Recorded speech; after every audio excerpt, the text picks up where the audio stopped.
Self reliant भी बना रहे हैं।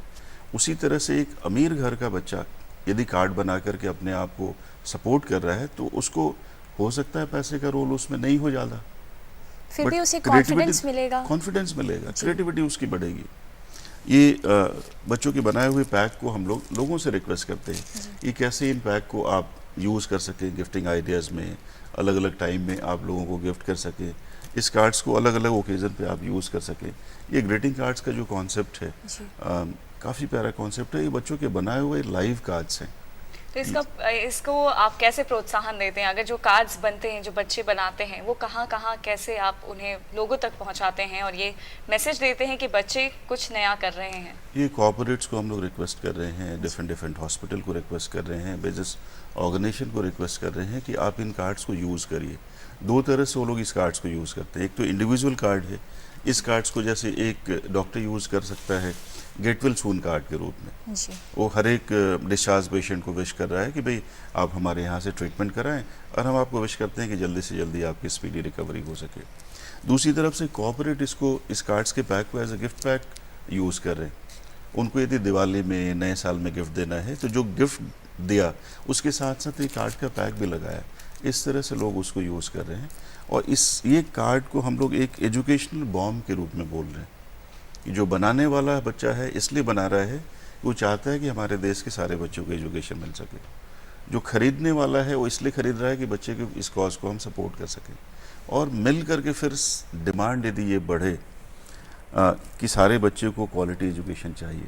हमारा एक छोटा सा लीफलेट है, इसमें दोनों बच्चे हैं एक साथ। एक वैसे बच्चे जो कि स्कूल में हैं, अच्छे स्कूल में, एक वैसा बच्चा है जो कि स्कूल नहीं जा पा रहा है।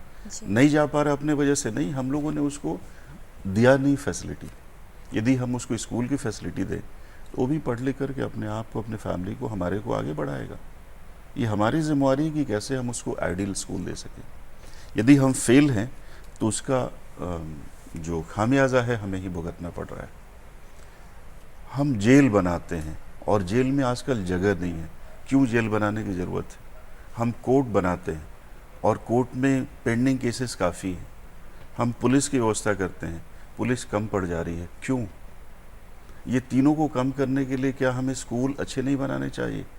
यदि हम ज़्यादा स्कूल बनाएंगे, ज़्यादा अच्छा स्कूल बनाएंगे, सारे बच्चों को एजुकेट करने के लिए स्कूल बनाएंगे तो शायद पुलिस की ज़रूरत नहीं पड़ेगी, कम से कम पड़ेगी, कोर्ट की ज़रूरत कम पड़ेगी, जेल की ज़रूरत क्यों पड़ेगी?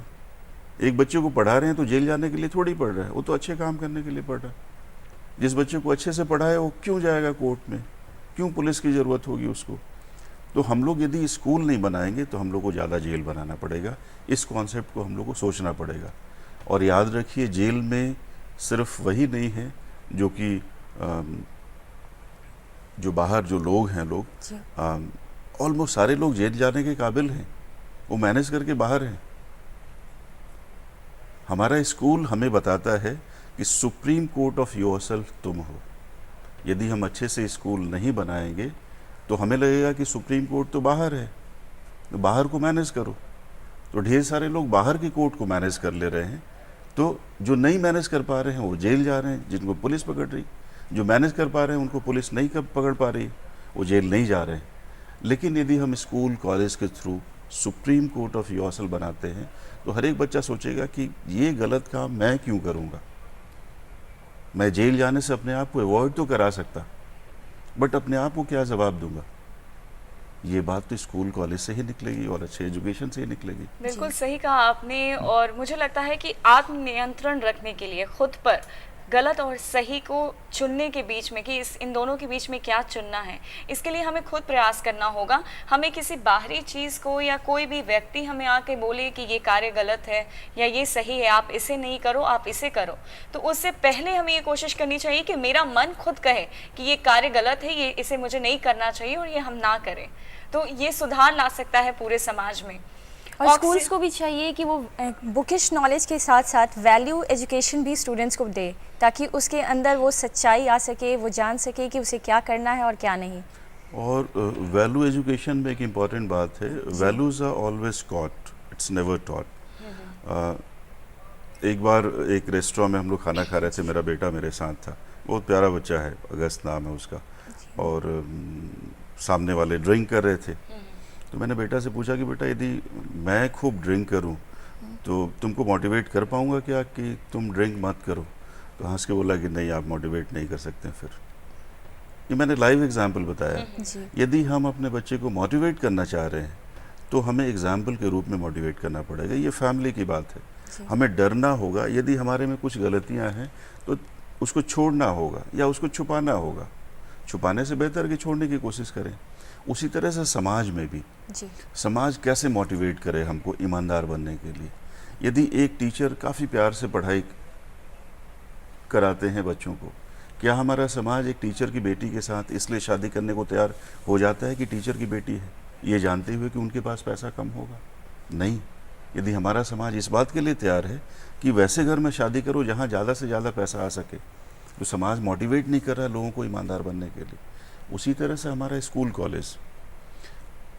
कॉलेज यदि कमर्शियल हब बन गए हैं तो कैसे मोटिवेट करेंगे बच्चों को ईमानदार बनने के लिए?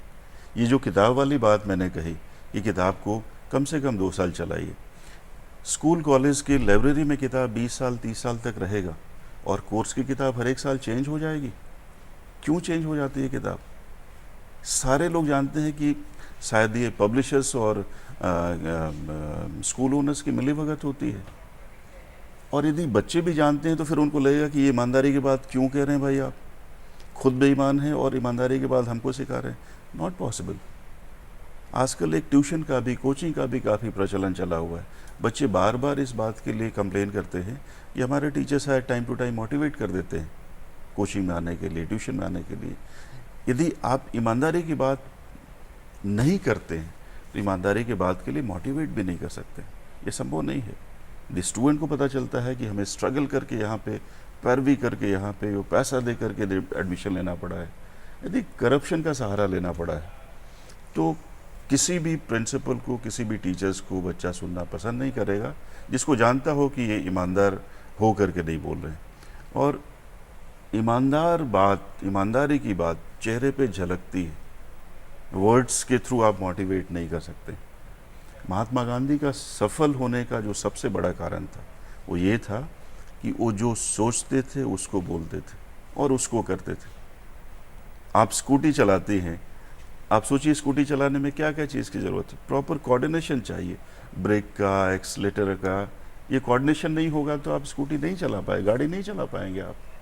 आप ब्रेक भी दबाए रहे साइकिल में और पैडल भी चलाते रहें तो नहीं होगा। ये कोऑर्डिनेशन चाहिए और ये कोऑर्डिनेशन ज़रूरी है मोटिवेट करने के लिए कि आप ईमानदार हों, वैसा सोचें और वैसा बोलें। हमारे समाज को आज के वक्त में थोड़े थोड़े बदलावों की ज़रूरत है, या यूँ कह लें कि कई बदलाव हमें चाहिए हर क्षेत्र में। तो उन बदलावों को लाने के लिए स्टूडेंट ऑक्सीजन मूवमेंट काम कर रहा है। ऑक्सीजन हमारे जीवन के लिए बहुत ज़रूरी होता है और ऑक्सीजन के बिना हम जीवन की कल्पना भी नहीं कर सकते हैं। तो क्या इस मूवमेंट का नाम ऑक्सीजन देने के पीछे कोई ख़ास वजह थी? अब यही वजह जो आपने कहा कि ऑक्सीजन ज़रूरी है हमारे लिए, जीने के लिए ऑक्सीजन ज़रूरी है। उसी तरह से इस ख्याल को हम लोग कैरी करते हैं कि भगवान ने ऑक्सीजन सबको दिया है। तो जीने के लिए ऑक्सीजन ज़रूरी, उसलिए अच्छे जीवन के लिए शिक्षा ज़रूरी है। तो अच्छा जीवन तो सबको चाहिए। हम लोग ऐसा जीवन जिए कि आगे चल कर ईश्वर को जवाब दे सके कि देखो आपने भेजा था इस दुनिया में, हम इतने दिन रहे और ये अच्छा काम करके आए। जब जीने के लिए अच्छा एजुकेशन चाहिए तो ये भी फ्रीली अवेलेबल होना चाहिए। जिस तरह से ऑक्सीजन फ्रीली अवेलेबल है उस तरह से एजुकेशन भी फ्रीली अवेलेबल होना चाहिए। इसलिए हम लोगों ने इसको स्टूडेंट ऑक्सीजन मूवमेंट नाम दिया। स्टूडेंट्स के थ्रू चलने वाला मूवमेंट और एक ऐसा मूवमेंट जिसके बिना हम लोग कुछ नहीं कर सकते, कुछ नहीं सोच सकते।